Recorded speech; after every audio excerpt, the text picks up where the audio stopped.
Assalomu alaykum do'stlar, qadrli kuzatuvchilar. Hozirda biz Daniya mamlakatida eng zamonaviy firmalardan bittasida biz. Xo'p, o'zim ish faoliyatimni shu yoqda olib boraman, Yevropada, Daniyada va juda ham ko'p murojaatlar bo'ladi yaqinlarimiz bilan yoki boshqa yurtdoshlarimiz bilan, do'stlarimiz bilan gaplashganimizda biza ham qanaqa qilib zamonaviy firmalar, mana shunaqa zamonaviy firmalar qursak bo'ladi, ishlatsak bo'ladi, ozroq ma'lumot bersangiz shu haqida degan juda ham ko'p murojaatlarga asoslangan holda bir YouTube kanal ochdik. Nasib bo'lsa qo'llab-quvvatlab, like bosib qo'llab-quvvatlab, follow tugmalarini, obuna tugmalarini bosib qo'ysanglar, sizlarga ko'rsatib boramiz. Ikkita firmada ish faoliyatimni olib boraman. Bittasi mana shunaqa Jersey zotiga tegishli bo'lgan robot firmamiz. Ya'ni sog'ish jarayonlarini avval ko'rsatib o'tgandek robotlarni olib boramiz. Umuman qo'lda yoki boshqa apparatlarda inson ishtirokisiz o'zi sog'adi. Va bu firmadan boshlashimning ikkinchi sababi, eng yangi qurilgan firmalardan biri 2 yil oldin qurilgan, ya'ni 2023-yilda.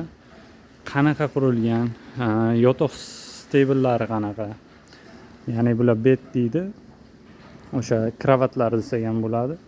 Qanaqa shaklda qilingan, qanaqa foydali taraflari bor. Har bir firmani qurayotganda boshlanadigan kichik detaldan boshlab eng yuqori detalgacha ma'lumotlarni mana shu kanalda joylab boramiz.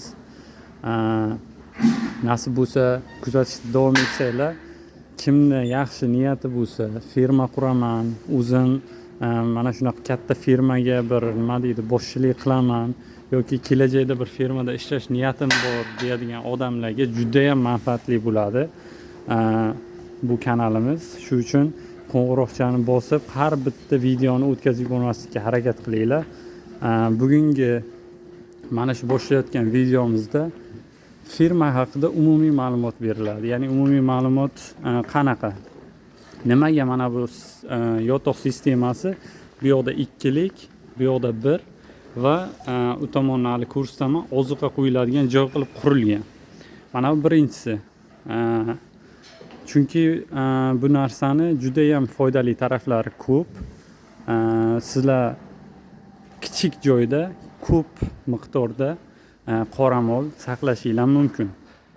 Chunki O'zbekistonimizda ham, bu yerda ham, ayniqsa Yevropada bu juda ham ommalashgan. Nega deganda yer qimmat, davlat kam yer ajratadi, u yerga maksimal sigir sig'dirish kerak. Va ko'pchilik Yevropa fermerlari xuddi mana shunaqa stilga o'tishgan. Ya'ni 1, 2, 3 ovqat. O'rtadan bo'ladigan bo'lsa, bu ham yaxshi bo'ladi, lekin bizlarga sigir hajmi, sig'imini kamaytirib yuborishiga sababchi bo'ladi.